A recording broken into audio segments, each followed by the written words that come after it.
The man hadn't had a drink of water in 3 years. Now, the remaining ice shavings in the refrigerator had become his only hope for survival. He greedily licked up what little ice remained, not forgetting to moisten his withered, peeling face. But soon, even this last water source was consumed. He desperately licked the glass, wishing he could eat it like ice. The next second, he suddenly broke down crying, truly pathetic. The man couldn't believe his fate. He was once the renowned master thief who could crack any lock, with priceless art practically falling into his hands. Yet here he was, betrayed by his partner and trapped in this mansion adorned with world-famous paintings. Jack was devastated. He wanted to pound on the door to attract attention, but on second thought, getting caught like this would be too humiliating. So he began examining the peculiar wooden door from top to bottom. Sure enough, he quickly found its weak point and drove his knife in, but the wood was incredibly solid. After half a day of digging, he'd only scraped off a layer of paint. Exhausted, he trudged to the sink to wash up before returning to attack the door. Finally, after 3 days and nights of chiseling, Jack broke through the wooden door. But the next second, he fell into complete despair. Behind the wooden door stood another one made of steel. How would he ever escape? Starving, he had no choice but to take the moldy crackers from the refrigerator,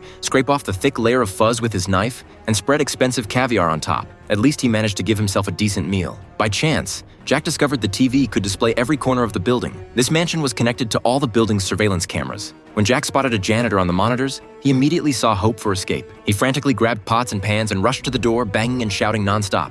Help me!